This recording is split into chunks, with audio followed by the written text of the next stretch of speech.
Ladies and gentlemen, may I have your attention, please? Bismillahirrahmanirrahim. Assalamualaikum warahmatullahi wabarakatuh. Good afternoon, everyone.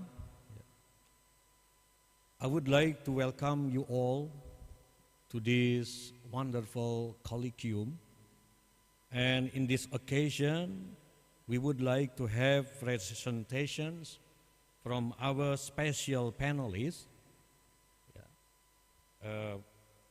Professor Dr. Lisan Zender and Ibu Sidratun Naim, PhD.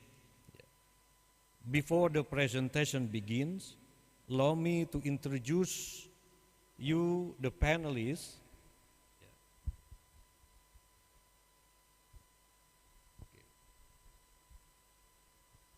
The first would be Professor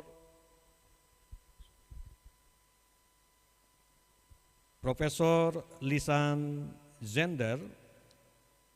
She studied psychology at Humboldt University in Berlin, and University of Santa Barbara, and California State University, Northridge, before obtaining her doctorate degree and habilitation at Friends University in Berlin. She is now full professor for empirical education research at Leibniz University, Hanover, in Germany, where she also serves as Dean of Studies at the Faculty of Humanities. In her research, she examines causes of educational inequalities, particularly those rooted in people's belongingness to, identification with, and categorizations into social groups, examples gender or ethnicity based. Her goal is to translate these insights into concrete strategies and intervention programs, promoting disadvantaged students' academic development in school and universities. Let me introduce the second panelist, Ibu Sidratun Naim, PhD. She was born in Sukoharjo in 1979. She is the director of the Center for Sustainable Aquaculture and Pathology Studies. And she was a research scientist at Harvard Medical School. She received her bachelor's degree from Bandung Technology Institute and her master's degree in marine studies from Australia's Queensland University under an Australian Development Scholarship. She is one of the 2009 recipients of the L'Oreal UNESCO for Women in Science Awards in Indonesia, and a 2010 recipient of the Schlamberger Foundation Faculty for the Future Award. Ibu Sidratun Naim, PhD, teaches in BBA and MBA program at IPMI, International Business School. And I would like to give to each of our panelists 30 minutes for presentation. So let's welcome our panelists by inviting first Professor Lesan Zender to deliver her speech. Professor Zender, the time is yours.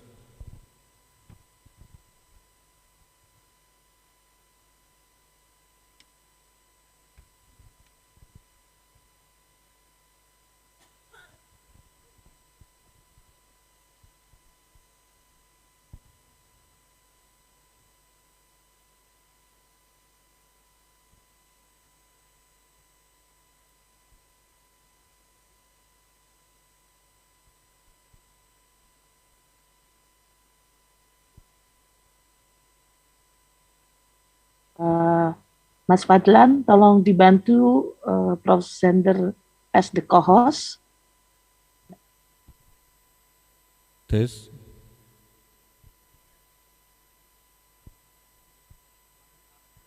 Okay, Professor Lisan Sender, please unmute.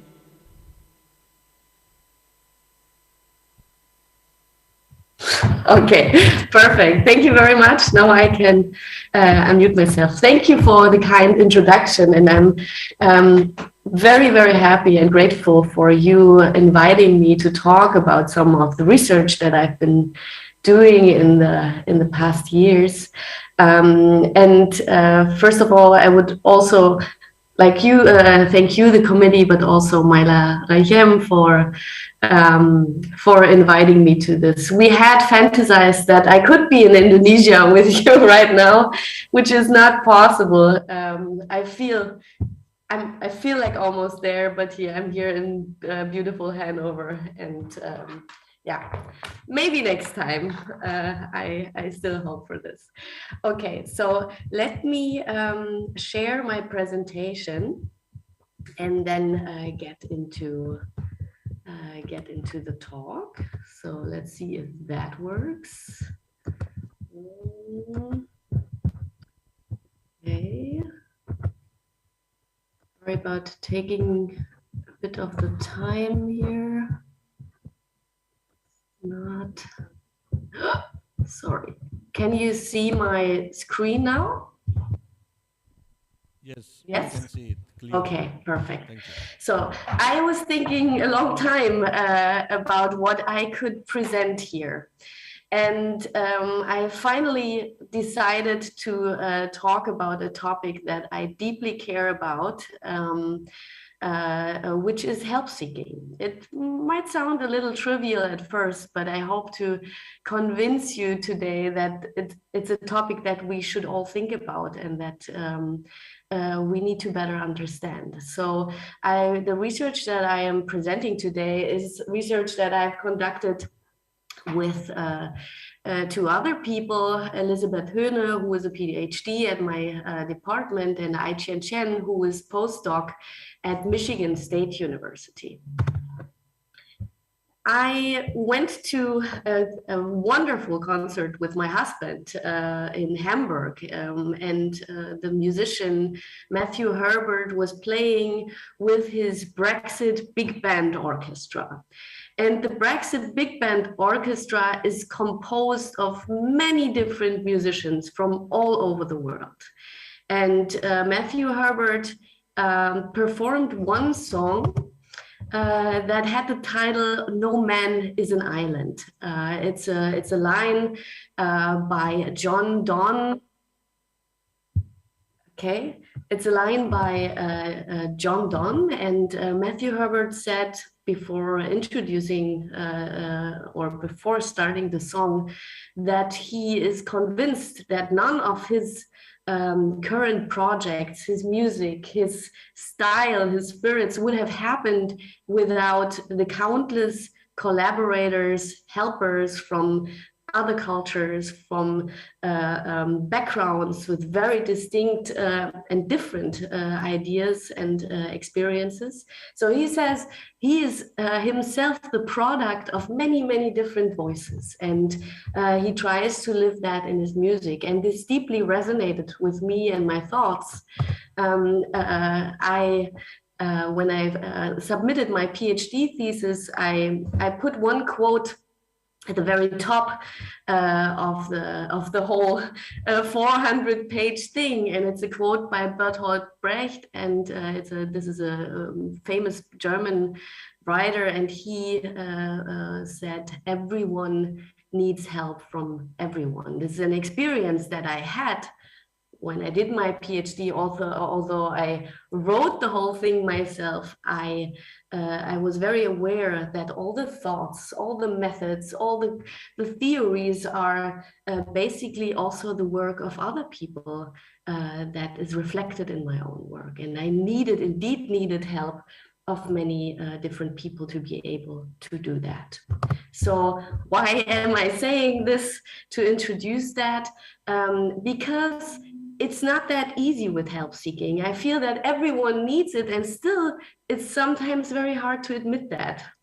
But we know from educational research that academic help seeking is indeed a very, very valuable self-regulatory strategy. And that has been described since about 20 years, 2 decades now.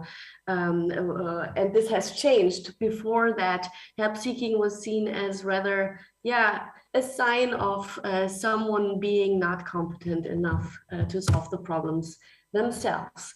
But now we know that help seeking, actually adaptive help seeking, is linked to a variety of positive educational outcomes in a variety of subjects and domains. Many researchers have shown that. But still, help seeking has an image problem, it seems.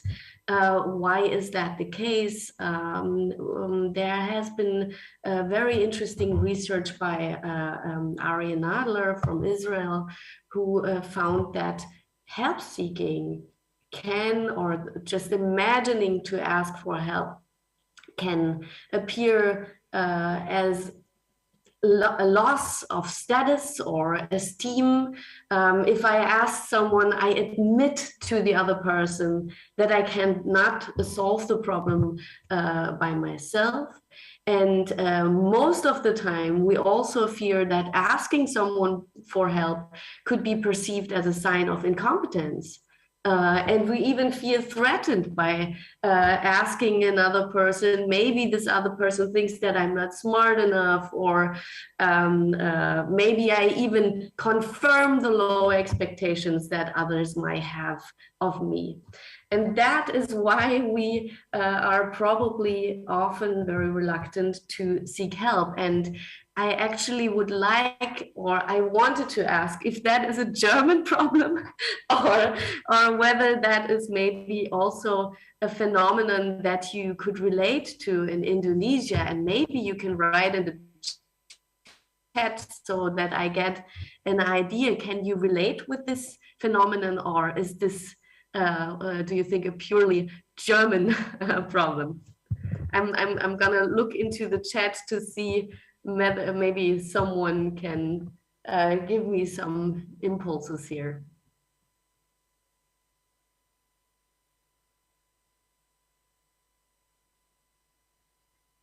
Maybe I was afraid that if the talk is going to be recorded, no one will interact with me because everyone is afraid to be recorded. Maybe that's another research question.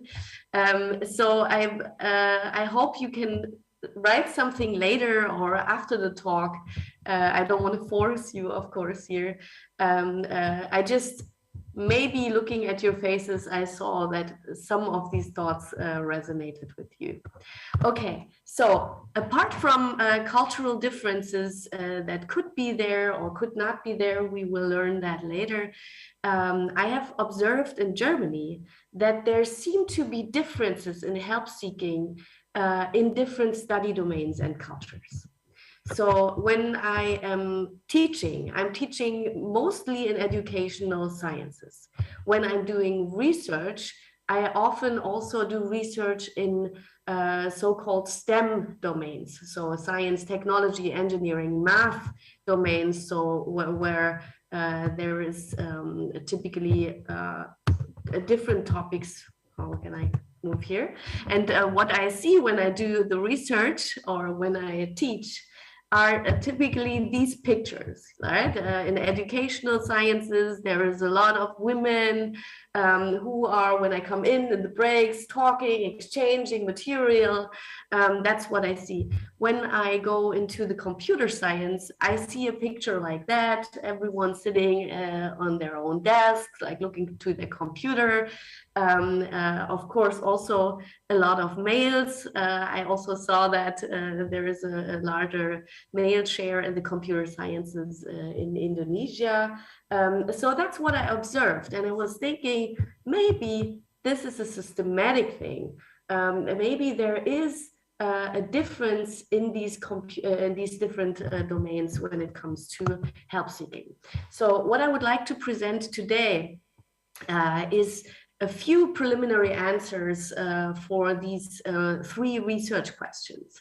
The first question: does help seeking have an image problem? Academic help seeking have an image problem?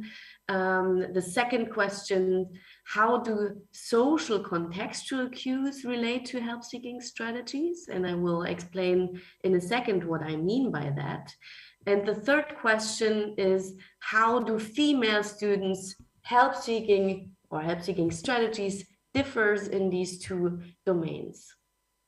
So with social contextual cues, I mean, what is the different environment, for instance, a STEM environment or an educational science environment, or a positive climate or a positive energy in a specific course or seminar related to help seeking. Okay, let's start with the first question. Does help seeking have an image problem, particularly in STEM? Why would I think that? Why would I argue that that may be the case? STEM environments, as you may all know, particularly stress the importance of talent over effort for successful performance. In education, I think that the majority of the conference attendees here are from educational sciences. Mela, is that right? In education, we all are trained to believe in change, to believe in progress in the way that we can work with students, we can improve their performance, and that's not a fixed thing. In STEM education, often there's the idea that if you are not excellent and brilliant and very, very talented in STEM, you cannot make it, in spite of efforts. So that could be an environment where help seeking can actually really signal a lack of talent. Because if you're expected to have that in advance, or even if you come in, then help seeking is really a sign of incompetence because you cannot solve the problem yourself. So if that is the case, then help seeking should be less likely in general there, and it should be visible in less adaptive help seeking strategies, and what I also thought, in maybe less dense help seeking networks in general. And I will explain that in a second. The second question was, how do social contextual cues relate to help-seeking strategies? What do I mean by that? A classroom peer climate. If you have attended a seminar or taught a seminar, you know that the peer climate or the atmosphere differs in every seminar. There's seminars where you come in and you feel like, oh, there's lively exchange, people like each other, they're very constructive in their exchange. And there's others where people are very quiet or rather competitive. So classroom peer climate can differ very much. And it's something that people feel immediately and that they sense in their environment. And it's defined as the collective interpersonal relationships among students. And this climate also involves the perception that you can either rely on others for support or not. If you have a very positive climate in a seminar, it's easy, probably easy to ask for help or little advice rather than where there's an atmosphere where it's very strict and individual. So if that is the case, then if there's a positive climate, then there should be less of these expectations of a negative fallout when you're asking for help, or you may be less fearing that others will reject your asking for help.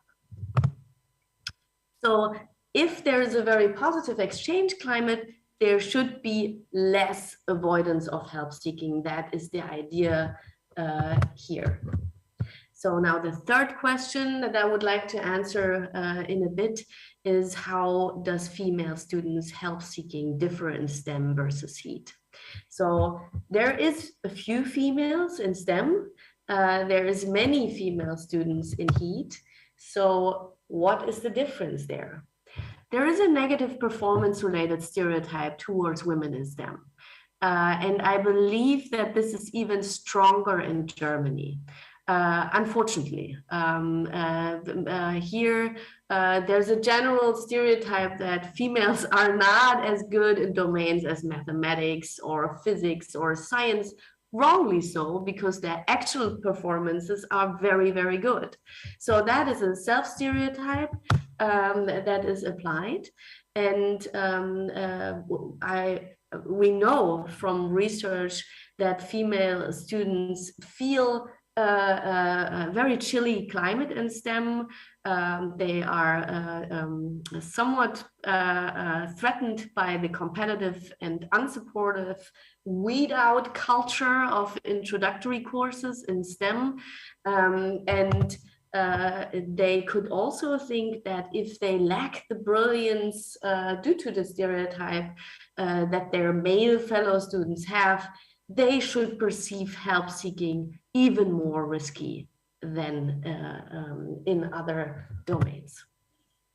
So also help seeking should be particularly difficult if you do not want to confirm the stereotype that you as a woman are not good enough to be in STEM, and therefore you refrain from asking help altogether, which is a problem because we earlier heard that help seeking is very important to progress. It's a legitimate self-regulatory strategy that helps you progress. And if that is the case, females have a disadvantage here because they're feeling threatened in a domain. So if they may be more likely to avoid help seeking if that is the case. Let's take a look at the hypotheses that we derived from the research. So overall, hypothesis one, overall, students should show less adaptive help-seeking strategies in STEM versus education, if that is the case. Then we would think if there's a particular image problem of help seeking in STEM, the academic help networks for students should be less dense in computer science versus education. Then, if you remember the context cues with a positive climate, if there is a positive exchange climate, there should be more adaptive help-seeking strategies. And we will look at that in computer science and education. Also, if there is a higher density of people exchanging networks, many students can ask many other students in a seminar, then this should relate to even more positive adaptive help-seeking strategies among students. And then finally, the third hypothesis, females in STEM should show less adaptive help-seeking strategies in STEM versus education. So what did we do? We conducted a cross-sectional study with a sample of 480 university students in different seminars with 200 computer science students, the majority of which was, of course, male. Then we had 280 education students, the majority of which was, of course, female. The mean age was about 22 years.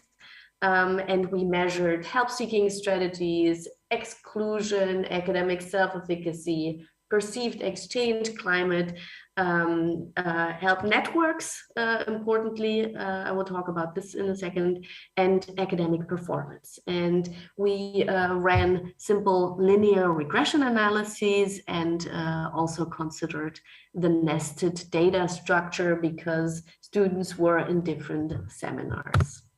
Okay, so these are the measures. We applied questionnaires, and for instance, to measure autonomy-oriented help-seeking, we asked students to respond to the statement. For instance, when I encounter a subject-specific problem in this seminar or tutorial, I ask other students who have had a similar problem how they solved it and try to learn from their experience. So if I agree to that, or very much agree to that, I have a strong autonomy-oriented help-seeking strategy. If I say it is more important for me to accomplish things on my own, even if it would be, I would be better off receiving help from other students, that would be a sign of help-seeking avoidance. So we ask students this, for example. Then we asked students to report their academic self-efficacy, and we asked students to report their classroom academic exchange climate. For instance, in this seminar, there is a good exchange of relevant materials for the preparation of assignments, exams, and so forth. So now the network stuff. That's the fancy stuff I really like. So we asked students to indicate the people who they would ask for help and advice if they had an academic problems. We use cover names, so it's all anonymous. But what's happening is that we then get the networks of the students help, students help networks in all the different classrooms. And then you see, for instance, in this network here, there's one student who receives many nominations. Yeah, it's a very popular helper. Everyone wants to ask them for help. And there's people who receive less nominations. And when they receive many nominations, then they're very popular in the help network. If they do not ask others for help, for instance, that's another sign for help-seeking avoidance, right? If you would not nominate another person. So that's the out degree, what we call out degree, asking others for help. Then there's network density. You could also measure, if you have that network in the classroom, how many links are there between students overall. And if there is like very few nominations, then this is called a low density. And if there's many nominations, like in this class here, for instance, then that's a high density help network. And we can calculate the network density for each seminar, and the values range then from 0 with no connections to 1, everyone asks everyone for help. Okay, now let's look at the results. Question 1, does help-seeking have an image problem in STEM? And you see here, autonomy-oriented help-seeking and avoidance. And you see that in computer science, compared to education, there is significantly less autonomy-oriented help-seeking.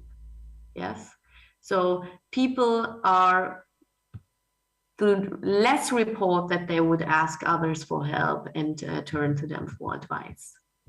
We also see here that students in computer science clearly report more help-seeking avoidance in computer science compared to education. That difference is also, as you see here, very clear and significant. Let's look at the density of the help-seeking networks in computer science and education. And here you also see a big difference already in these 2 example networks. You see very few connections in the computer science. It's okay, but it's not too great. And in education, you see many connections. What you also see here, these are the different students. There's people who are not part of the network at all. And what you also see here is a strong gender segregation. Yes, the squares are the boys and the circles are the girls, and you see that there's only help seeking among or boys. I shouldn't say boys, there are men by that age. I also do research in school, so I switched this. You also see, though, in education that the boys are, or the men are very nicely included in the help networks of the women. All right, so let's look at the density of the help-seeking networks. And again, you see that in computer science, the networks are significantly less dense compared to education. This being said, let's turn to question 2. How do social contextual cues relate to help-seeking strategies? How does the climate change or relate to help-seeking? And what you see here is that in both computer science and education, a positive help exchange climate, a positive atmosphere predicts more autonomy-oriented help-seeking and less avoidance. So this is important news, not only in education, but also in computer science. If students feel that there is a positive climate among students, they ask more for help in an adaptive way, and they less avoid help-seeking. So this is has very strong implications for us. And the other thing is that we looked at the density of the networks and looked how that relates to help-seeking strategy. And here we found that only in education, but not in computer science, denser help networks predicted more adaptive help-seeking. We didn't find an effect for avoidance. So now the final question, how do female students' help-seeking strategies differ? You see here, help-seeking avoidance for, male students and female students in computer science here. And you see there's no difference at all between them. They avoid help-seeking similarly. But if you look at female students in computer science and education, you see that female students in computer science much more avoid help-seeking than in education. Yeah, so there is a contextual difference here. And now let's look at the outgoing nominations. You remember the out degree, how many people you nominate, and you see there's very few outgoing nominations in computer science for both male and female students. And you also see that in educational science, there's much more, significantly more outgoing nominations compared to female students in the computer science. So that is not great news, but that also gives us a very important ways to intervene. Generally, didn't find any gendered help-seeking patterns, but we found overall less adaptive help-seeking in computer science and education. Why is that? We need to find out. We need to find out in future research. Why does it matter? It strongly matters because help-seeking and not being included, not being a part, is strongly related to student dropout. We also know that female are more engaged if they feel in their context they can indulge their social goal orientation. What we also learned that there appears to be a Matthew effect. So if there's more positive climate already, then people will be even more positively asking for help, form even more adaptive help relations to their peers. So if it's already good, then it gets better. The problem is, how do we get out of a situation where this is not the case?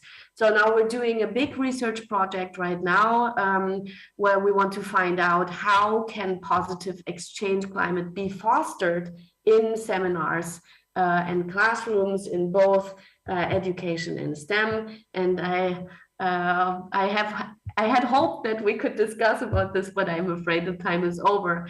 So I'm very, very happy if you send me some information or thoughts on how the situation is in Indonesia. Thank you very much, and I'm looking forward to questions if we have time. Thank you very much, Professor Zender, for your excellent presentations. Let's give a big round of applause to Professor Zender.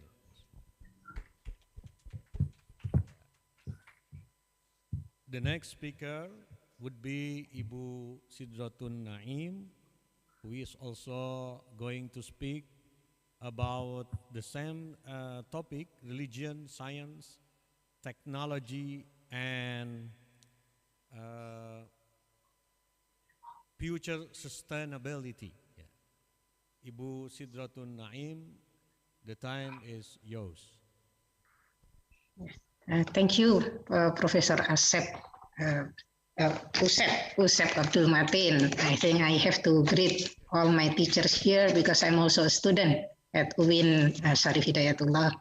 Professor Asep, I think thank you for inviting me. Also Dr. Hamka, Dr. Arif Samhari, Dr. Imam Sujoko, because I took at least one knowledge from them, like one class. Also very good morning, Professor Zender, and also my co-author, Febi Wijayanto. Also, last but not least, my friends, my colleague, ex-students at UIN Syarif Hidayatullah, Romo Hendrik, Mbak Miftahul Huda, Kang Deden, Ustadzah Rina Bahren, Pak Bahrun, and Pak Rahmadi. I'm sorry if I miss anyone. So my talk today on the topic of science, modernization, and also sustainability.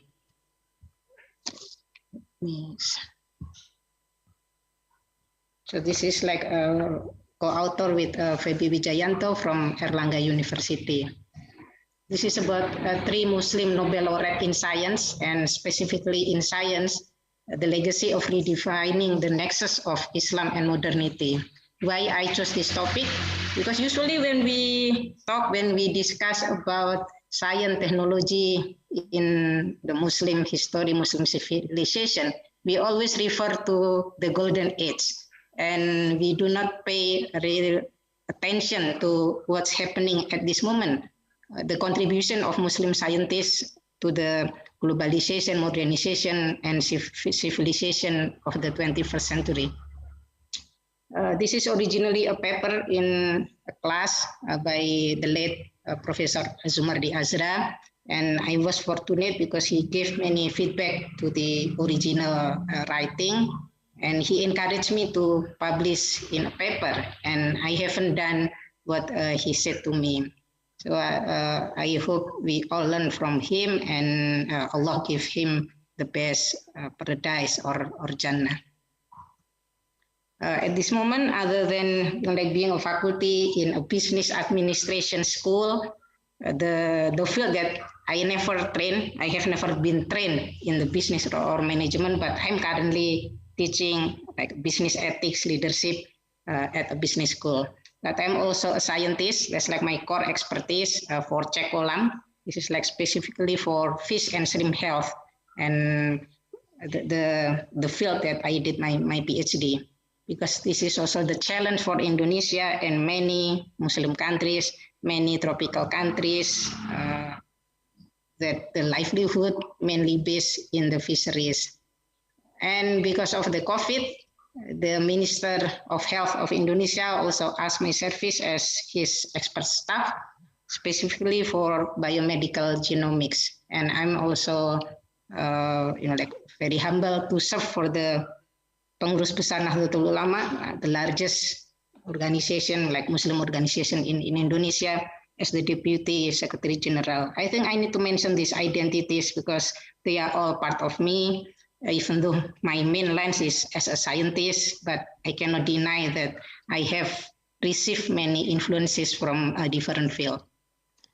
And I'm so glad that today I share a screen with Professor Zender, because actually I prepared this even before I knew I would meet a German.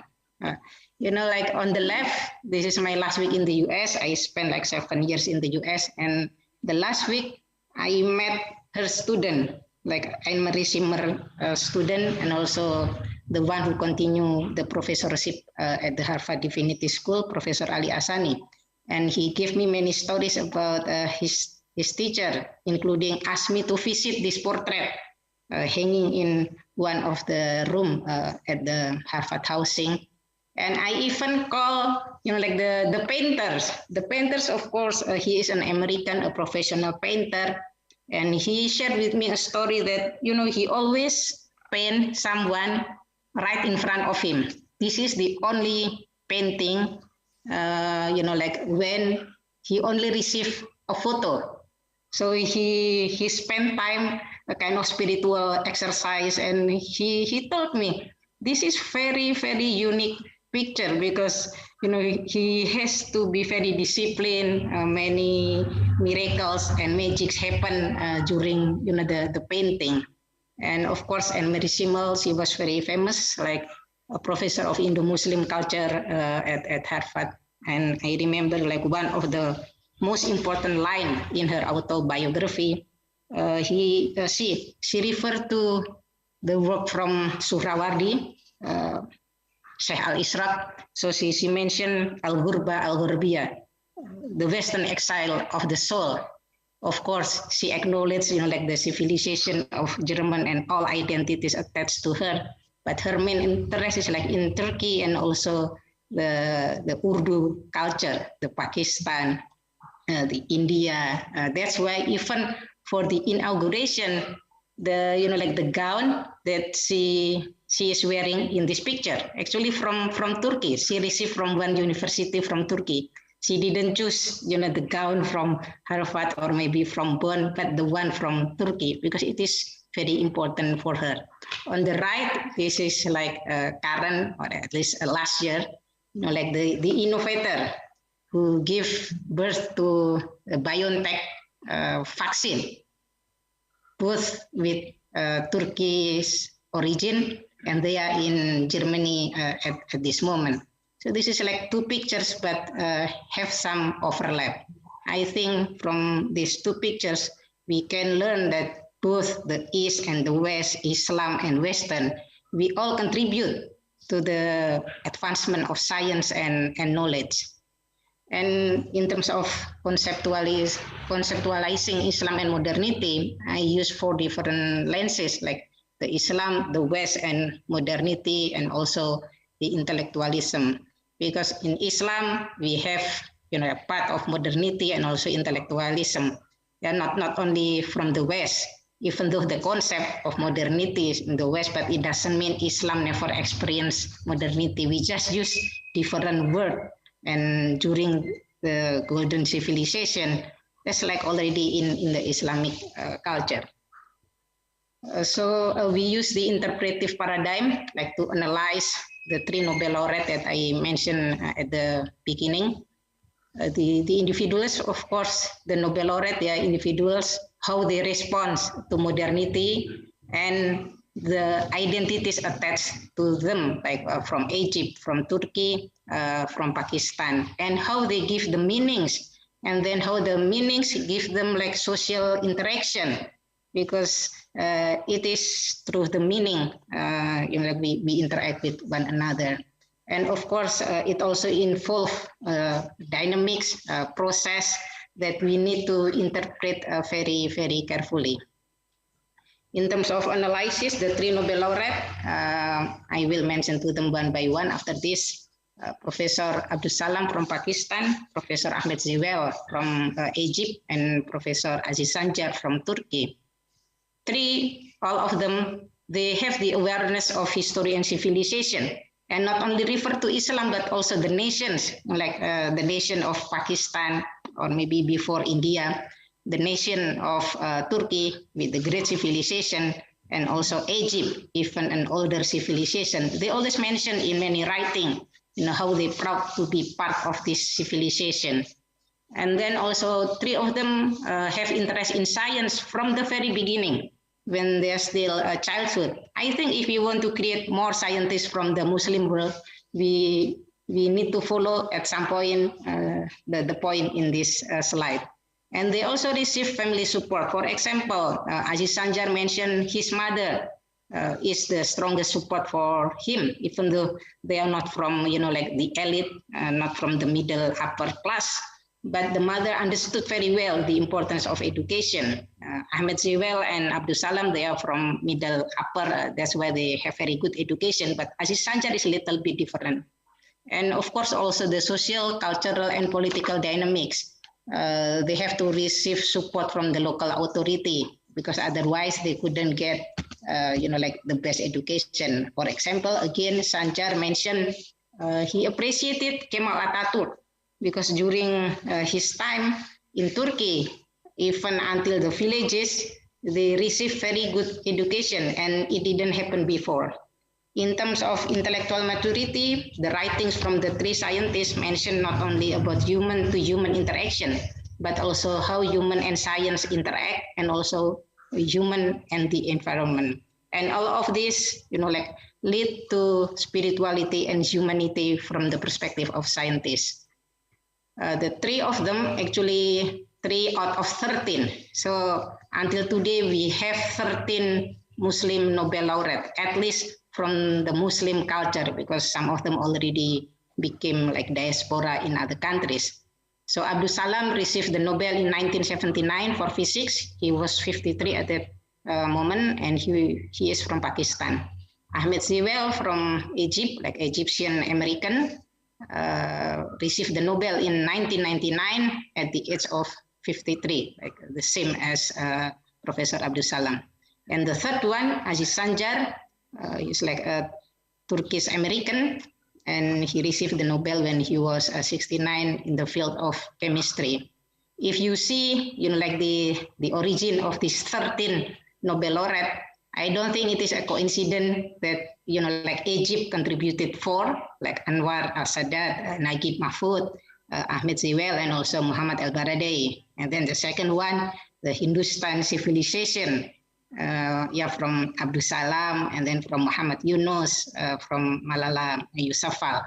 And then also, like Africa being represented by Abdul Razak Gurnah, and also Yemen. And I think hopefully in the near future, we will have Nobel laureate from East Asia or Southeast Asia, because Southeast Asia is also a big part of Muslim world. I'm very optimistic. Like maybe in less than 10 years or even 5 years, we will have Nobel laureate from, from Southeast Asia countries and from the Muslim tradition. I think from this table, Malala is the youngest Nobel laureate until today, and she received in peace. So I think this is also an achievement. And I think Shirin Ebadi, she is a lawyer from Iran. She received a Nobel Prize in Peace. So in this table, like the youth and like the more experienced represented in this table, also men and women from the Muslim world, scientists, and also like scholar, like other scholar like Muhammad Yunus.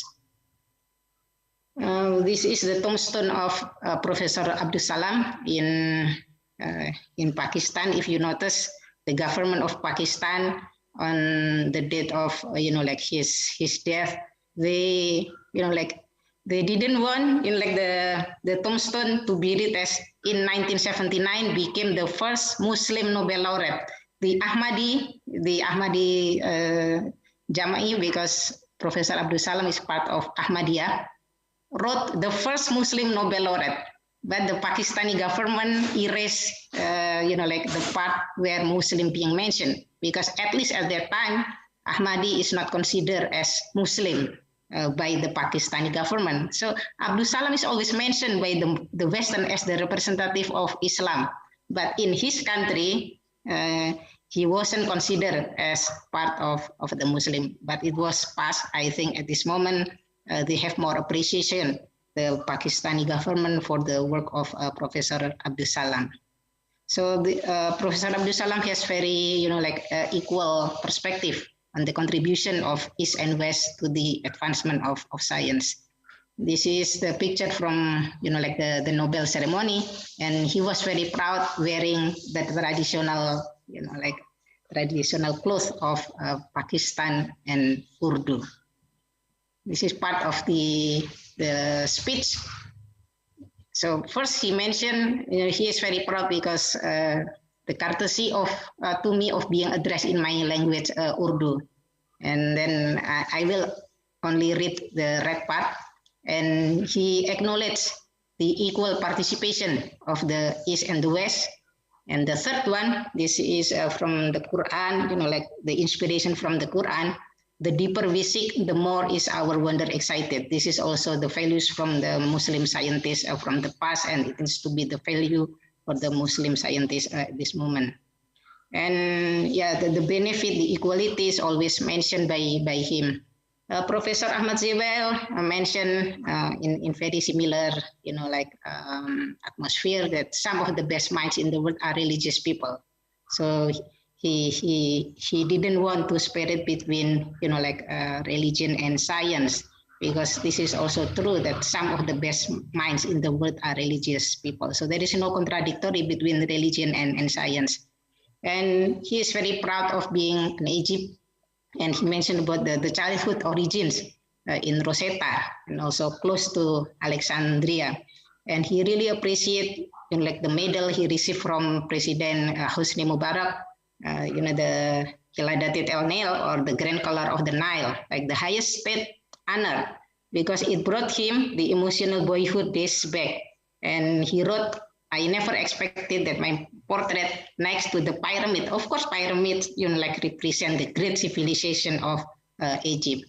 And in other part, again, this is during the Nobel speech. This means like, the peak of his career. He mentioned the Egyptian goddess of motherhood. Actually, the Nobel medal, this is like using the ICIIS or ISIS. And that's like the goddess of motherhood from Egypt. And he is very proud because he came from the same land as ISIS, like Egypt. And again, in the second paragraph, he mentioned if Nobel was being given, like 400 years ago, I think we would have more Muslim scientists to receive the Nobel, including the Egyptian. But he also noted, I also hope that the prize will help the region I came from to focus on the advancement of science, the science society, and on the dignity and peace for humanity. This is on the day of his cemetery in, like his funeral in Egypt, with the highest honor given by the Egyptian government, just like a hero. This is the people from Egypt. I think this is very similar in Indonesia. You can see, like the youth, the men and women in the same place. And I think in the future, this will be the picture of the Muslim world. And the third one, Professor Aziz Sancar from Turkey.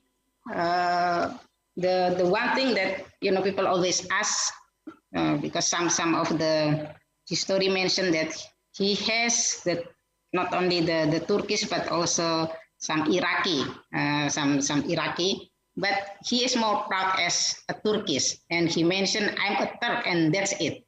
He didn't want to, like to mention about other identities. And then the other time he mentioned, I'm a proud Muslim, but I cannot always express it publicly in the US, especially during, like the discrimination or other thing. But actually, the same week he received the Nobel, Sanjar is a scientist with strong political opinion, and his dedication of the award, like he dedicated the award to Kemal Atatürk, and even, like a photo presented at the Museum of Atatürk Mausoleum is a strong statement in the context of at that time, because maybe he doesn't really like, like the party that ruled Turkey in 2015, and he wanted Turkey to be more like during the Kemal Atatürk time. This is a picture in United Arab Emirates. I think the future of the Muslim world, the advancement, the science, I am very optimistic. Again, Southeast Asia, Indonesia as the largest Muslim population in the world, but maybe we need to combine with like region or countries with, like better resources, I think we can lead, like the civilization from the Muslim world. Of course, Indonesia has the point. United Arab Emirates, they are more moderate. I think if we see the advancement in United Arab Emirates compared to the neighbors, let's say in Qatar or in Saudi, I think this is a great opportunity for Indonesia, and especially because our President Jokowi is very close to Sheikh Muhammad bin Zayed at this moment. Even in Abu Dhabi, there is like President Jokowi Street, and in Indonesia we have the elevated road named after Sheikh Muhammad bin Zayed. So as a conclusion, like the relationship between Islam and modernity, by reviewing the three Nobel winners, Abdul Salam, Ahmed Zewail, and Aziz Sanjar, it turns out that chronicles of their thought are extremely relevant in addressing the relationship between humans and nature, which has indeed been partly so destructive if we do not, like look after our nature very carefully. The three Nobel laureates are proof that they both accept the ideas of modernity and even become a part of it, although to some degree they also criticize the modernity because of the destruction and other things. And then the second one, all three clearly criticize anthropocentrism because it is more contrary to the Nobel and Islamic values. These three figures have shown how voices against exploitation of nature provide strategic insight into modernity because it concerns the safety and survival of humans themselves. And the last one, arise during the crisis. We have seen how the capitalist economic system, as a result of rooted rationalism and adopted by Western countries, is always hit by social, economic, and environmental crisis. This is like in science, you create something, it is part of the solution, but then we create another problem, and then again solution, again like problems. This is like a cycle.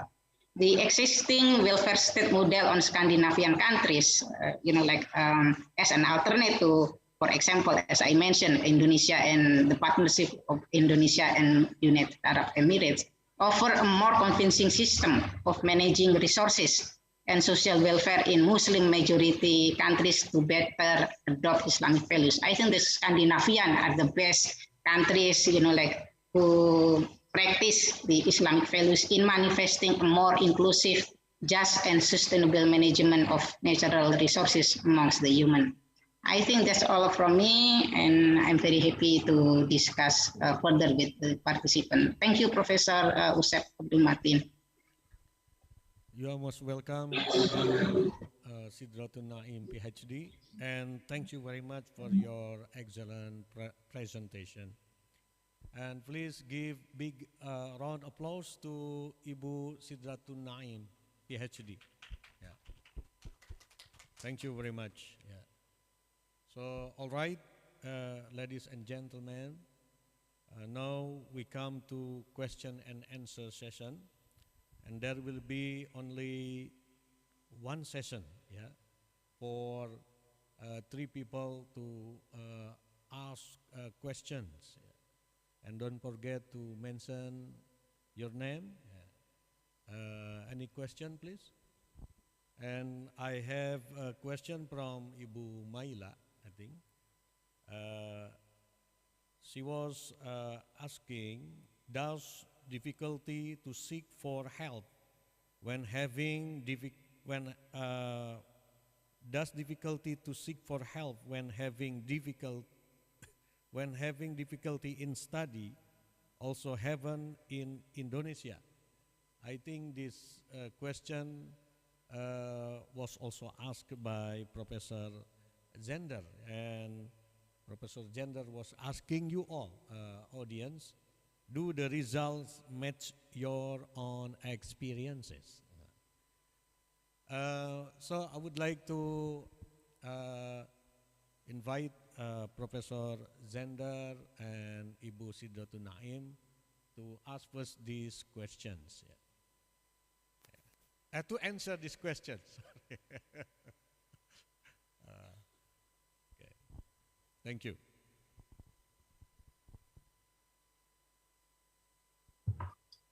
Yes, I can just confirm again that I would be interested in learning, but I feel that the audience it may be difficult in a hybrid situation to respond to that.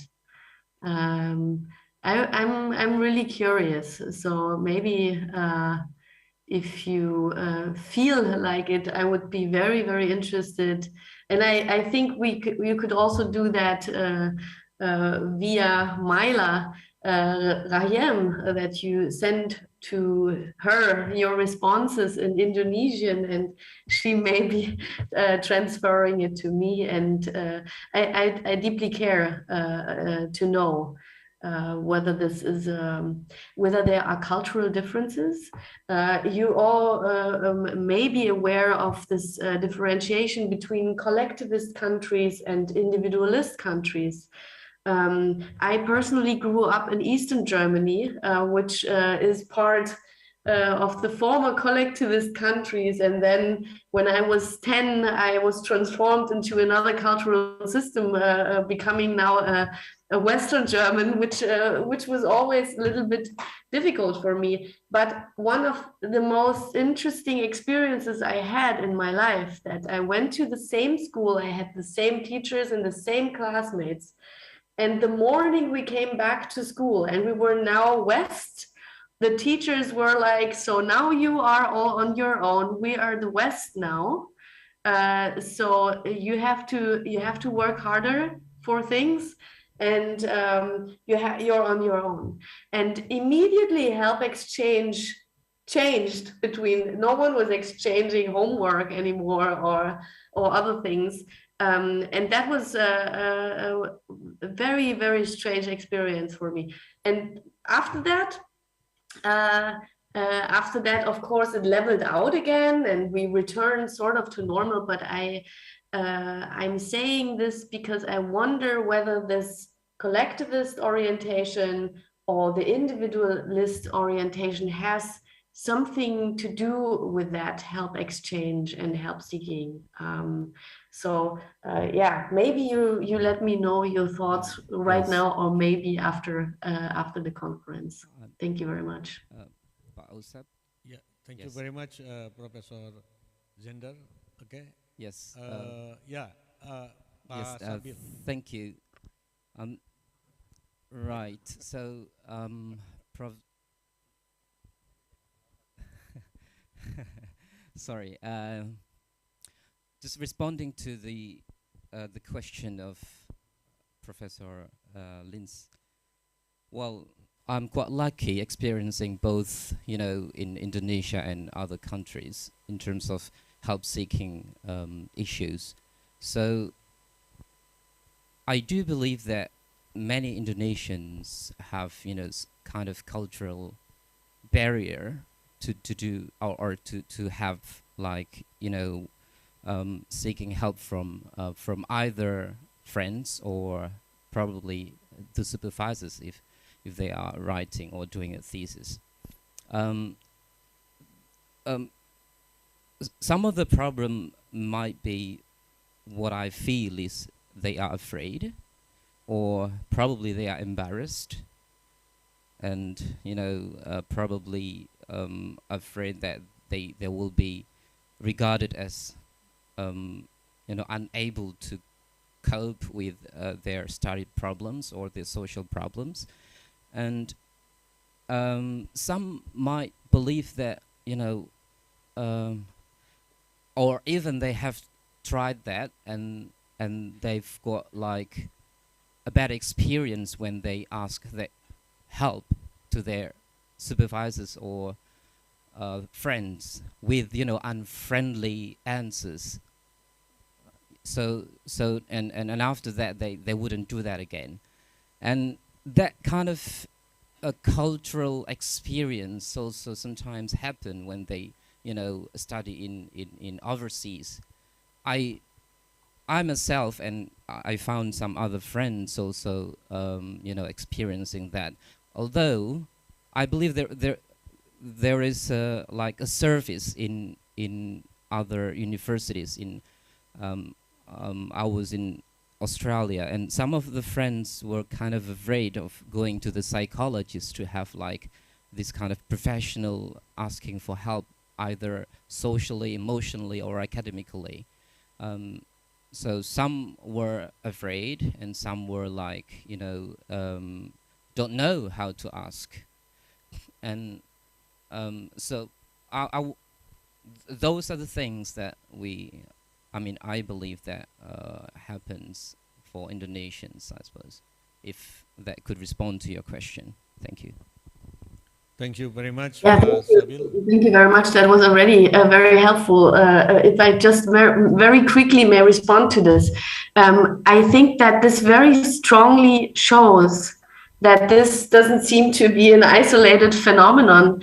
And I think it also shows the big importance of teachers and professors and lecturers in being responsible to create an atmosphere where help seeking is okay, where it's a legitimate strategy to proceed and to progress and to grow academic wise, where it's not a sign of incompetence, but where it's a sign of progress and motivation, a sign of asking for help in productive ways, not in terms of, come on, give me the solution, I need it, I'm too lazy to do it myself, but can you give me a cue how to proceed right now? Can you just explain me this little thing so that I can move on by myself? If teachers manage to convey that, that would be very, very important. And I think another positive effect is that, and I think you can maybe relate to that, if you ask for help and you're being helped and the person said, oh, that was a pleasure to help you, the relationship is immediately strengthened, particularly if you get into the situation to help back. That's very a strong way to form more strong ties to other people. Thank you. Thank you, Professor Zender. Ya, silakan, Pak.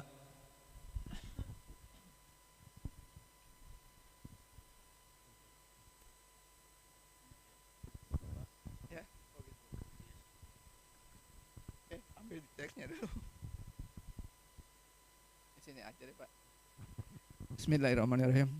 Assalamualaikum warahmatullahi wabarakatuh. Waalaikumsalam.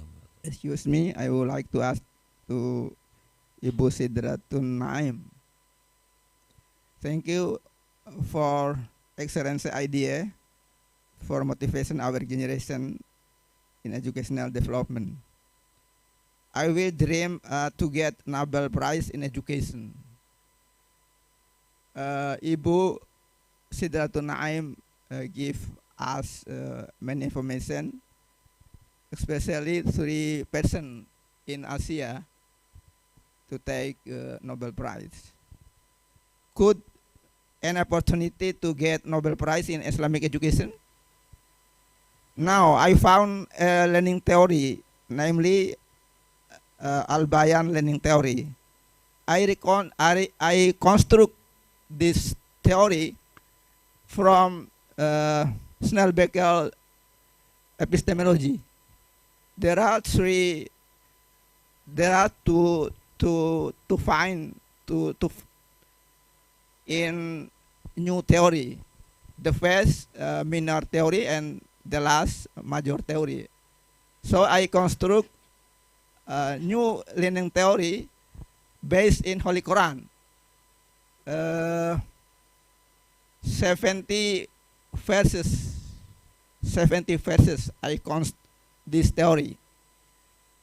I ask, what do you think, or could you get me solution for it? Thank you very much upon your attention.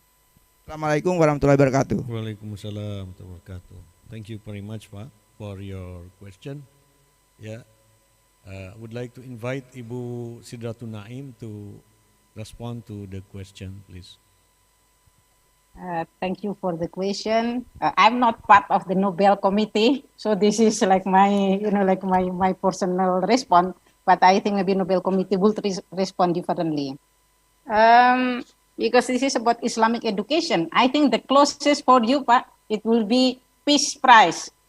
Because even one scientist also received a Nobel Prize in Peace. So Linus Pauling, the greatest chemist in the 20th century, he received Nobel Prize twice. First in chemistry and the second one in peace, because he against, like the war, and he wrote from the perspective of scientists why he against war.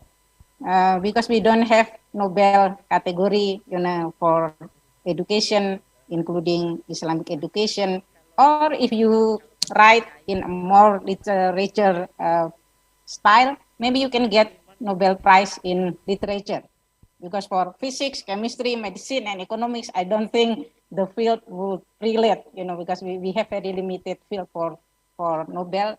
But I think Peace Prize is an opportunity. Actually, about 5 years ago, there was an idea, like to submit Nahdlatul Ulama and Muhammadiyah as a model for, like moderate Islam. But we haven't received the Nobel Prize yet. Of course, the Nobel Committee, like have their own criteria, assessment for those who can receive the Nobel Prize. But I think maybe Professor Zender can respond, because she is the one from the education field. Thank you, Bu Sidratun Naim. Please, Professor Zender, would you like mind giving some comments? I don't feel really confident in that field. I'm also not part of the Nobel Prize committee.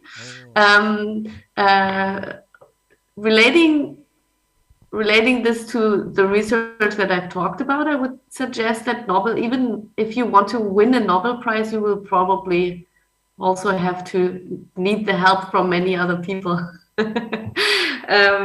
But yes, this is not really my field of research, but I think the concept of growth mindsets is probably also known in Indonesia.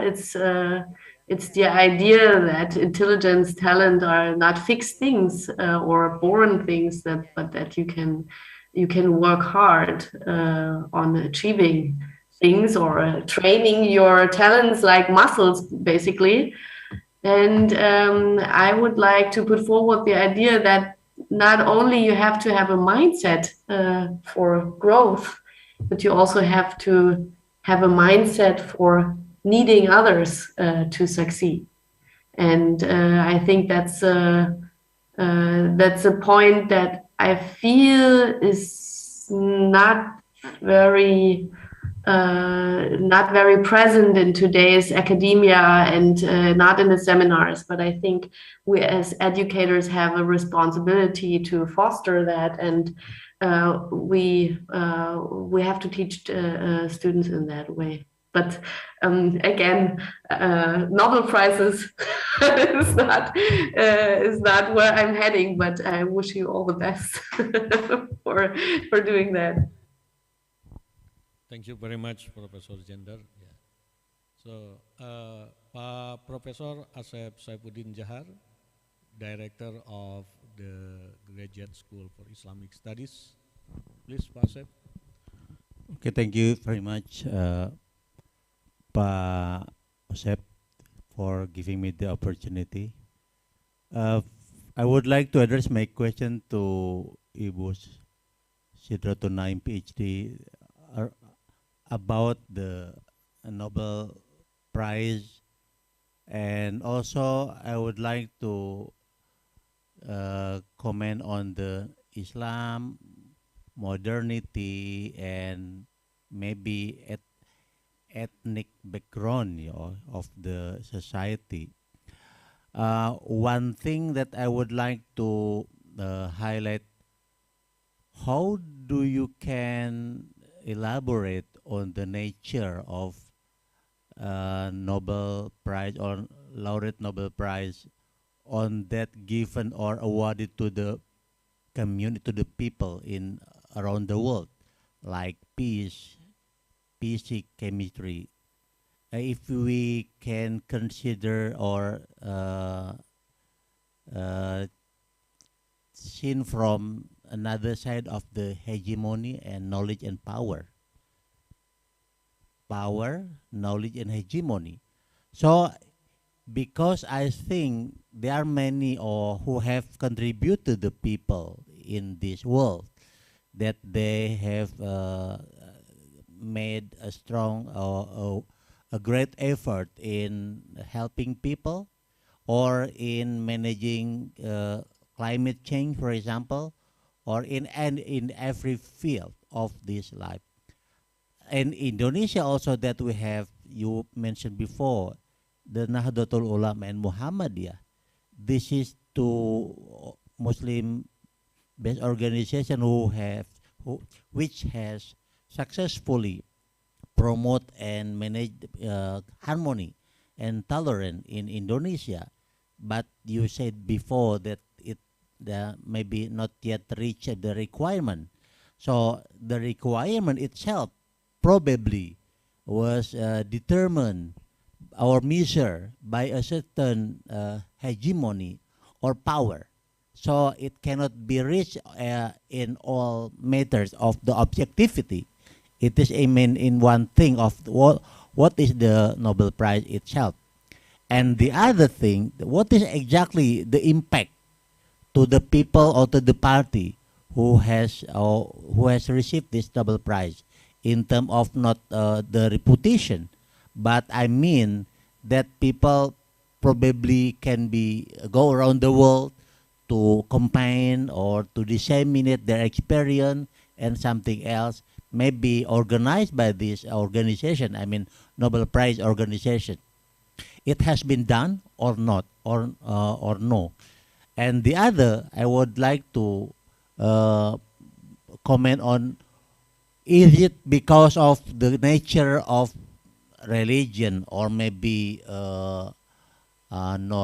doctrine that very least Nobel Prize received by Muslim people, especially on the issue of knowledge like physics or chemistry, something like that. Because of that people or Muslim people pay hardly or largely of their life to the matter of maybe mystical thing or to the something transcendental issues. So they left behind the issue of like science. It is maybe this also our our problem, because Indonesia, maybe because it is our country have already been experienced and faced with many obstacles and also issues, and after that Indonesia can successfully go through this the problem. And after that, in many experience, like for example, it is very good example when Yusuf Kala or SBY president have successfully, for example, reached the peace process at the Aceh, for example, which has already been a long time. But whether this is also can be measured or can be examined as a standard or a criteria that can be promoted for the Nobel Prize, for example, in peace issue. So again, I think that what we refer to this issue, one thing that we can, how far we can communicate and we can speak to the party or to the people who have the authority to determine whether this is reliable or liable to have a certain prize of the Nobel Prize itself. And the other, I think it is better, it is just my suggestion, maybe idle suggestion. I think people of the Muslim can have a certain criteria or committee to have also a prize for every. I'm not knowledgeable for this. Whether you can inform me whether Muslim community has a certain community to give prize for all people in the world in terms of like physics, chemistry, maybe also peace and so on, that can not, I think, not counter actually, but to have also appreciate the achievement of people in the world to have this reputation. Thank you very much. Thank you very much, Professor Asep Saifuddin Jahar, for your question and your important comments. Yeah. Please, Ibu Sidratul Naim, would you like to Thank you, answer Prof. the Usep. question? Yeah. I think if I follow, like the Islamic values 100%, I'm not supposed to talk that much in front of my teachers, like because all teachers in the Islamic tradition, we just need to listen and do not talk that much. Prof. Asep, I think the Saudi government, like King Fahd and then also his successor, they also provide a kind of Nobel Prize from the Muslim world, and several Indonesians already received in the area of science. I think this is one of the way the Muslim world like confront, if this Nobel Prize is not given, easily to the Muslim world because of the hegemony, the knowledge, the power that you mentioned, then we start with our own prize. Why not making our own prize and make us happy? And then the more this prize become, globally acknowledged, then they will start to understand that the Muslim also have, similar contribution. Of course, Nobel is not the only or the highest award in the world, but relatively people say yes. For example, there is a controversy because President Obama received the Peace Prize in 2009 even before he became a president. And there was a joke only because he speak, only because he make good speeches, and then in different part of the world he received the Nobel Prize. So I think this is part of the hegemony. I agree with you. For Indonesia, actually we also received the Nobel Prize in 1929. There was like a discovery on the vitamin B, like berry, this disease specific for at that time for the Indonesian people, not for the Dutch, that led to penicillin, like the broad spectrum of antibiotics. Of course, Christian Ekman received the Nobel Prize, and all the research was done in Indonesia, but the Dutch received the prize. I believe he has some research assistant, and they are, like the local people, the Indonesian, but at that time they are not being recognized. This is also one of the advocate being raised by scientists around the world, that we have to acknowledge the students as well, the research assistant, not only the professor. Of course, the professor leads the research, but we also acknowledge the local people. I think in the future, this is the opportunity, Prof. And also President Marty Ahtisaari, he also received Nobel Prize because of the peace he created and have relation to Indonesia. But Indonesia as a modern state, we have never received the Nobel Prize. Hopefully in the near future, because I'm very optimistic. And of course, receiving Nobel Prize have some values, Prof. For example, President Obama appointed Ahmed Zewel as the ambassador for science, and he sent him to all the Muslim world to give inspiration. And actually, when I was a student at ITB in 1999, I think 6 months after he received the Nobel Prize, he came to Indonesia. And I remember it was very inspirational, like his speech in ITB. I think that's the role of this Nobel laureate, to give inspiration, to convince the Muslim world that we can contribute. And also, all the prize that were given to Professor Abdul Salam, to Professor Ahmed Zewel, to Aziz Samjad, they use it for the advancement in the country of origin. They didn't take any single cent from the award, but start, like a science center in Egypt, in Pakistan, in Turkey, and it become like an inspiration for the country. And I think that's why, the vaccine, the BioNTech, an innovation by 2 Turkish scientists, but they live in Germany. This is also another feature. We have to acknowledge all the Nobel laureates in science from the Muslim world. They spend childhood until early adulthood, like youth, in the country of origin. But then they move to modern countries like the US, the UK, and Italy for Professor Abdul Salam.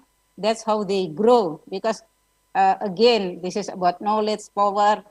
Islam, when we are very advanced, because the country, the state also very advanced. And at this moment, we have to acknowledge the advancement, like in terms of economic status is not in the Muslim world. So I think this is a good opportunity to send more Muslim scientists to like to the US, to Europe, to Australia, Middle East, and other countries. And then it doesn't matter if they have the career in the Western world, but give like the contribution also in the Muslim world and train more scientists from the Muslim societies. And I think Professor Zender can also add, right, Professor Zender? I mean, like your observation, how like scientists from the Muslim world come to Germany or other countries. Thank you very much. Yeah, first of all, I have to say that I have to leave in 2 minutes to run to another appointment. But thank you for this comment. I found it very very important. First of all, I also think that it's important to generate more prizes like that, because the prize, the people who get the prizes are, as you say, very important role models. And the more diverse the role models, the more people we can attract into science, the more people we can convince about their talents in different domains. And I think a continuous exchange is, I absolutely agree, the best thing to foster, being visible to each other, to foster exchange.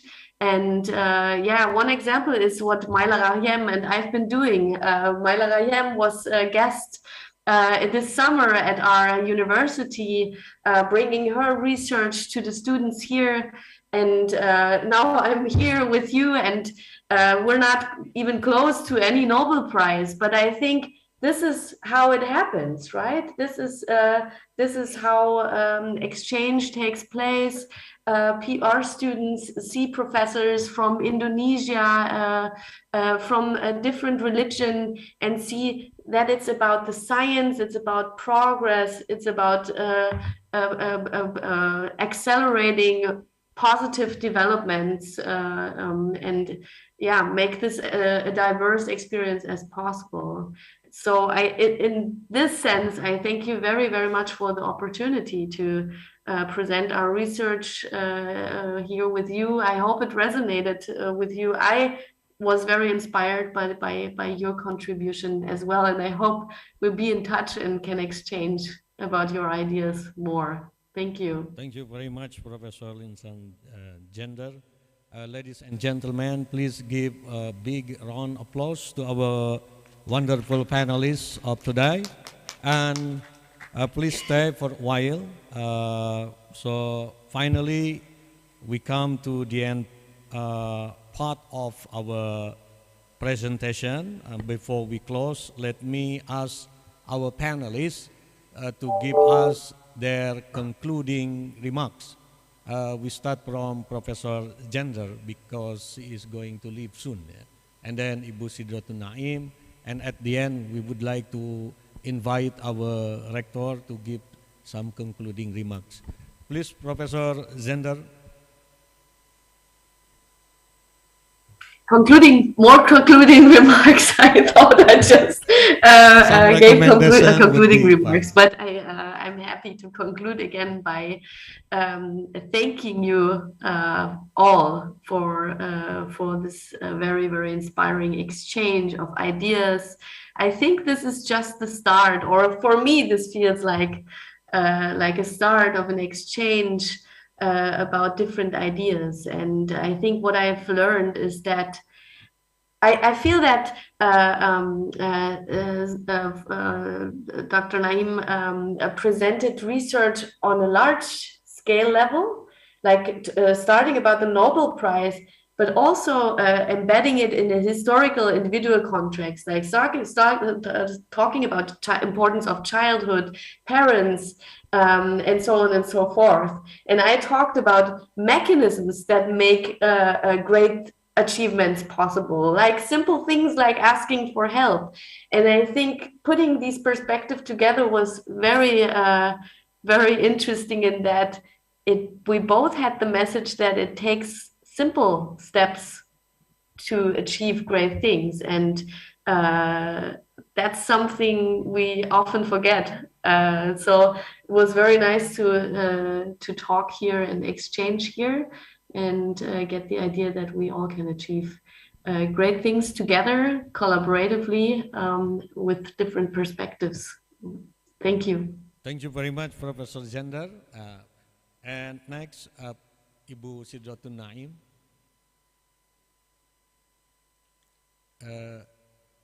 Unmute dulu, Ibu. Your microphone's still. Sorry. Yeah, so I think I agree, collaboration, and collaboration. The Western and the Islamic world, we have many similar values, like shared values. Of course, we have differences. I don't want to say that we are equal. I think my professor told me, we are never equal. Don't say that we are equal. We are not that equal, but we share many, like values, similarities. Let's work together and, like for the advancement of humanity, science, the nature, and sustainability. So thank you very much for the committee, for Professor Zender. I think we can learn more after this. Thank you. Thank you, Ibu Sidratun Naim. And we would like to invite Ibu Rector, Ibu Professor Amani Lubis to convey to us her concluding remark, maybe, yeah, or concluding remark, or her remark, closing remark. Okay, Ibu, please come forward, maybe over here. Yeah. No concluding remark to our panelists and our concluding. Over there? Yeah, please over here. Sini aja. Yeah. Huh? Yeah, di sini. Over. Yeah. Silakan. Yeah.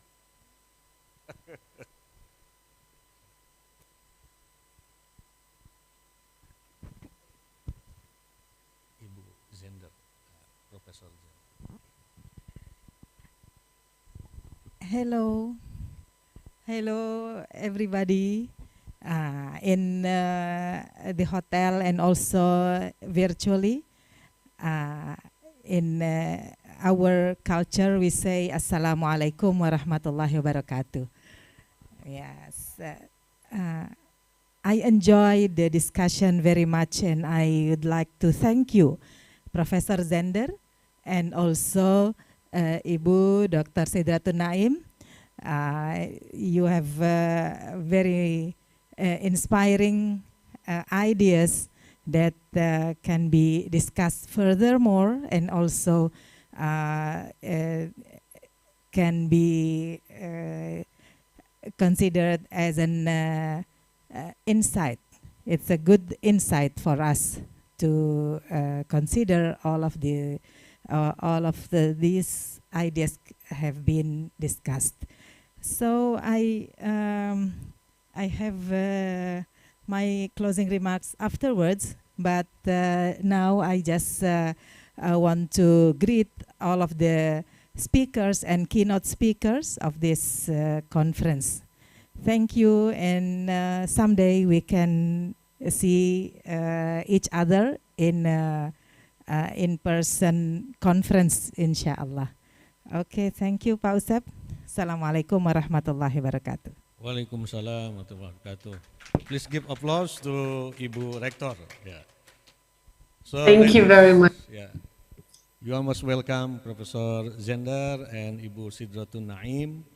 So we would like to say thanks you very much. Yeah, thanks again to our special speakers, yeah, Ibu Sidratun Naim and Professor Lindsay Zender for the excellent and interesting talks, and to Ibu Rector for being here with us, so thereby making us feel comfortable, yeah. And also to Professor Asep and Pak Dr. Hamka, Pak Ari, Pak Salsabil, and Pak Prof Nasir, yeah, and to all of you, either in the Zoom meeting as well here. Yeah. So thank you very much for your active participation. Hopefully, the presentations and ideas we share will be beneficial for everybody. And thank you again. I think it looks like that we've covered the main item for the meeting today. And let's close our session by reciting Hamdalah. Alhamdulillahirabbil alamin. Wassalamualaikum warahmatullahi wabarakatuh. Silakan, Bu.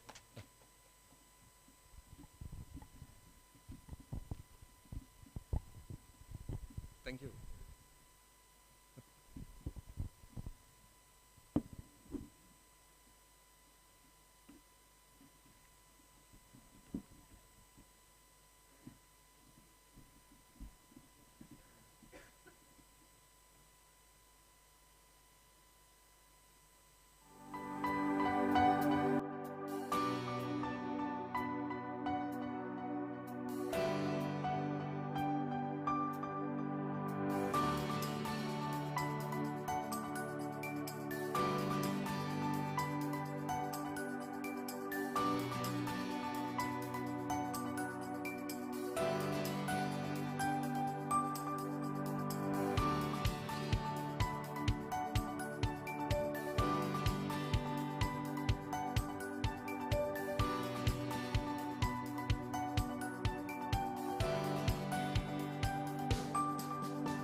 Assalamualaikum warahmatullahi wabarakatuh.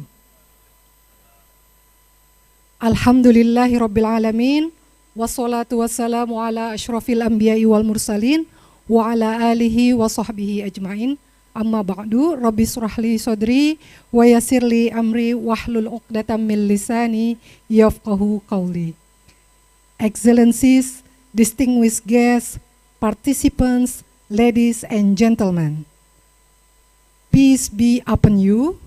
Welcome again to the 5th International Colloquium on Interdisciplinary Islamic Studies 2022. It's very nice to see all of you once again, and we hope you have been enjoying yourself at the conference so far.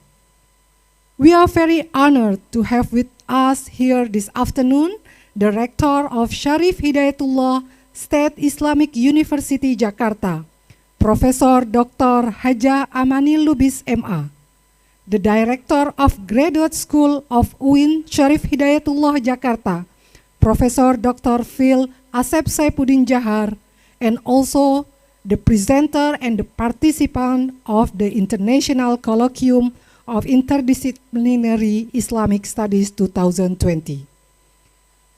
Excellencies, distinguished guests, participants, ladies and gentlemen, we have had productive and inspiring time together, and this event about to come to the very end. I will hope you have found the presentation on this conference are informative and helpful. Now, we will announce award for the best paper. For the announcement of the best paper of the 5th International Colloquium on Interdisciplinary Islamic Studies 2022, kindly be invited Professor Kusmana MA PhD. Time is yours.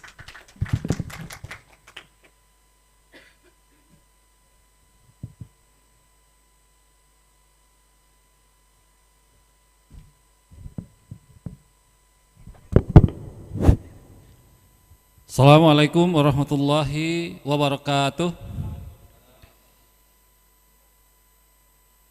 Best Paper Award of the 5th International Colloquium on Interdisciplinary Islamic Studies 2022.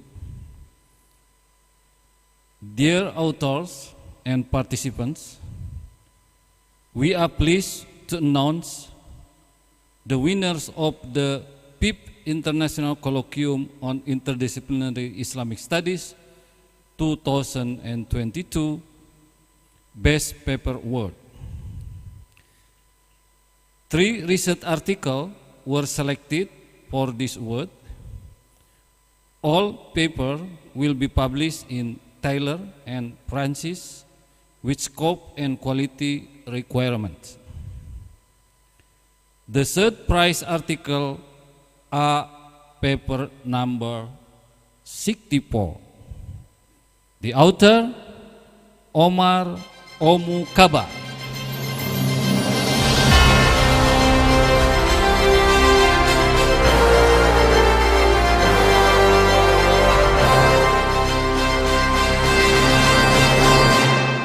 Title, Analysis of the Utilization of Instructional Media and Technology in the teaching and learning of Arabic language at Umma University, Kenya. The second prize article, paper number 12. The author of this article is Tri Yunitasari and Karisma Paramida Silalahi.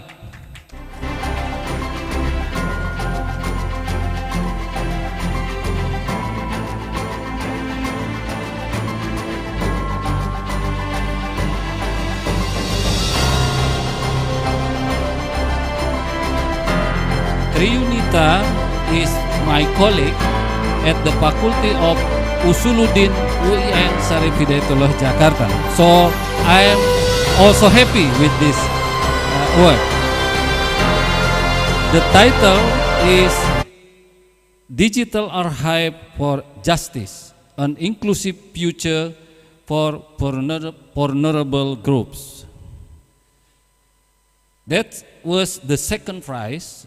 And the first prize article, paper number 15. The author is Adinson Adrianus Sihombing, Maipalinda Patra, Fredericus Jelahu, Maigahaku, and like Raskova Octaberlina. And Adinson is a researcher from Brin. Congratulations. The title of the article, Digital Pedagogy and Freedom to Learn, Merdeka Belajar, The Paradox of Education in Jakarta, Indonesia. Congratulations to the authors of these three outstanding papers. Thank you very much. Assalamualaikum warahmatullahi wabarakatuh.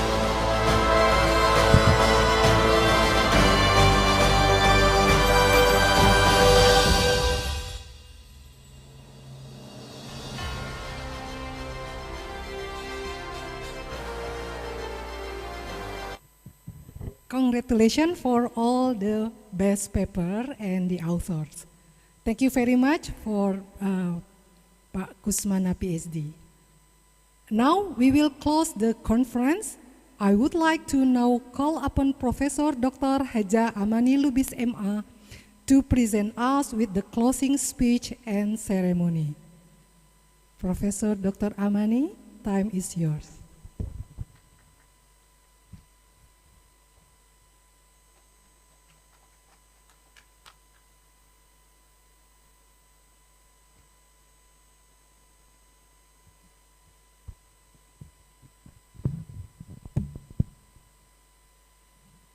Assalamualaikum warahmatullahi wabarakatuh.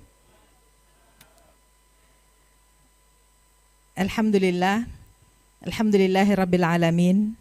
Wabihi nasta'in ala umurid dunya waddin. Wassalatu wassalamu ala ashrafil mursalin Sayyidina Muhammad sallallahu alaihi wasallam wa ala alihi wa sahbihi ajma'in. Amma ba'd. Honorable Vice Rector of Mataram State Islamic University, Honorable Director of Graduate School of Syarif Hidayatullah State Islamic University, Honorable Vice Director of Graduate School in Mataram State Islamic University, and all of the speakers, keynote speakers, presenters of this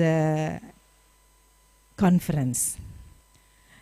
Ladies and gentlemen, I'm very happy and grateful to the Graduate School of UIN Syarif Hidayatullah Jakarta, or Syarif Hidayatullah State Islamic University, Jakarta, for having this initiative of carrying out the 5th International Colloquium on Interdisciplinary Islamic Studies, abbreviated as ICIIS, the 5th in 2022 in Mataram, Lombok.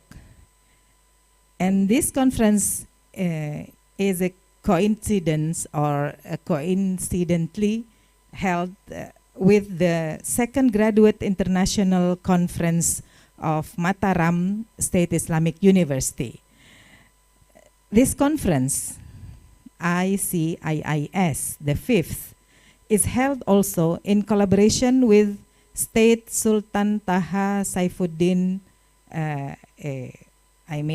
Sultan Taha Saifuddin State Islamic University of Jambi, Graduate School of Mataram State Islamic University, and also Ummah University of Kenya.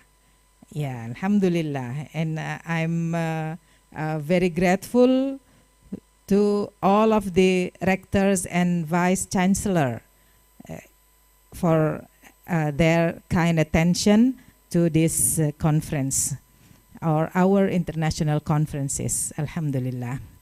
I believe that our 2 days of discussion have been productive for all of us. We have learned a lot from the keynote sessions given by the incredible keynote speakers, presenters, who have shared their interesting work that at this 5th International Colloquium on Interdisciplinary Islamic Studies, whose main theme is religion, education, science, and technology towards a more inclusive and sustainable future. Ladies and gentlemen, life is a valley of roses and tears, but we should be optimistic by deliberating the challenges in all walks of life and recognizing the truth provided by Islamic teachings and also universal humanistic values. We can have peaceful coexistence and progress in upholding the human civilization.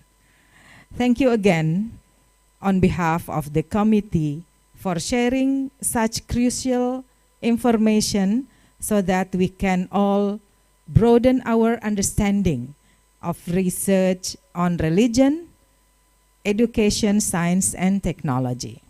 I also want to thank all of the presenters and attendees, virtually or in person, who came to this conference from all over the world. Every presenter has, I'm sure, discussed how this study has been applied. I genuinely hope that by attending your speech and participating in this the conference conversation that follows, we may all help to solve the issues faced by our nations. Although the contribution may be modest, it's still worthwhile. Even though today, in the conference last day, the conference process is still ongoing. There are still a few actions that need to be taken. First, please make changes to your manuscript and in accordance with reviewers' suggestions, and then modify the template of your articles in accordance with the demands of the publishing partner where your paper will be published, such as Taylor and Francis or the European Alliance for Innovation. So I'm very proud of this progress of the international conference held by the graduate school of our university, because it is such a real output of the conference is so many papers will be published, inshallah.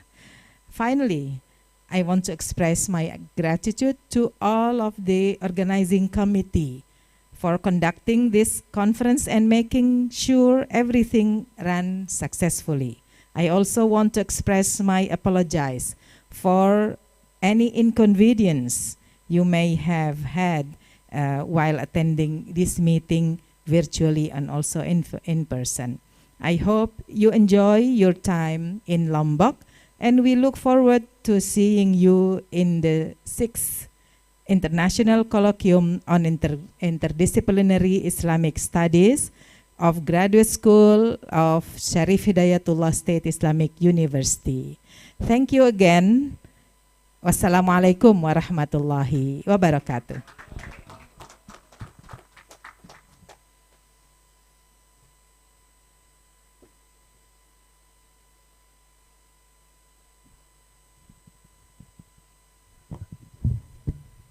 Thank you very much for Ibu Rektor for a very inspiring and insightful closing speech. Now, I would leave you with a quote by Stuart Brand, an author and innovative thinker who once said, "We can see the past but not influence it. We can influence the future but not see it." Let us all be guided by all the things we have learned and heard throughout the conference and be able to see and influence our future. Thank you very much. Thank you very much and thank you very much. Jazakumullah khairan kathiran. Please accept our sincere apology for any inconveniences during the conference. Till we meet again, perhaps in the next conference, may all of you have a safe journey home. Jazakumullah khairan kathiran wa khairal jaza wa ahsanal jaza. Billahi taufiq wal hidayah. Wallahul muwafiq ila aqwamit thariq. Wassalamualaikum warahmatullahi wabarakatuh.